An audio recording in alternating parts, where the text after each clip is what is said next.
नमस्कार शेतकरी बांधवांनो, आज आपण पळशी या गावामध्ये आलो इथं। तर पळशी या गावातील प्रगतशील शेतकरी मनोज भाऊ पवार यांच्या शेतामध्ये आलो इथं। मनोज भाऊ, तुमचं पूर्ण नाव सांगा।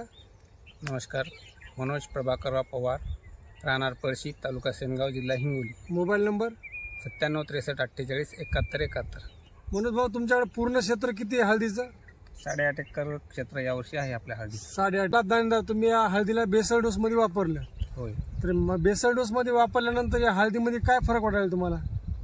आपण भेसळ डोसमध्ये एकरी 3 बॅग दाणेदार आणि 2 तुमचं लिंबुळीचे पोते टाकले होते आणि महालाभचं 25 किलोची बॅग टाकली होती। महालाभ 25 किलो टाकलं? हा। म्हणजे महालाभ वापरल्यामुळे तुम्हाला काय फरक वाटायला हळदीमध्ये, याच्यामध्ये, पानामध्ये?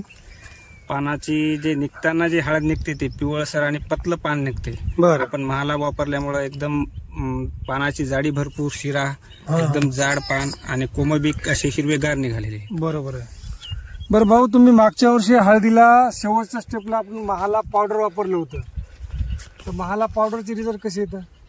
चांगले आहेत। मागच्या वर्षी सुद्धा आपण महालाभ वापरले होतं। बरं, एकदम चांगले रिझल्ट आहे। बरं, किती आलं मागच्या वर्षी ॲव्हरेज तुम्हाला एकरी? 3 एकरमध्ये 92 क्विंटल विक्रीला झाली आणि 60 क्विंटल बेणे ठेवलं। बरं, 3 एकरमध्ये 92 क्विंटल हळद झाली तुम्हाला पक्की? हो। आणि कच्चं बेणं तुम्ही 60 क्विंटल बेणं ठेवलं होतं? बरोबर। तर शेतकरी मित्रांनो, पाहू शकता, महालाभ वापरल्यामुळं हळदीला जे आपण सुरुवातीला पानं पिवळे निघतात, तर आपल्याला फेरस, झिंक किंवा ह्युमिक या प्रकारे आपल्याला सोडावं लागतात। तर या हळदीला कसल्याही प्रकारचं ह्युमिक वगैरे सोडायची गरज नाही। तर हळदीची पानाची जाडी आणि निघता वेळेस पानं एकदम हिरवेगार निघाली येतं। तर पाहू शकता मित्रांनो, तुम्ही पण महालाभ, बरं महालाभ हे शेतकऱ्यांना वापरायला पाहिजे का नाही वापरायला पाहिजे?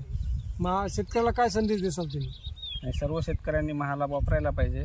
बरं, चांगले रिझल्ट आहे। आता येणारा पुढच्या डोस मध्ये सुद्धा महालाभ वापरणार आहेत का? पुढच्या डोस मध्ये सुद्धा वापरणार आहे। बरोबर, ठीक आहे, धन्यवाद।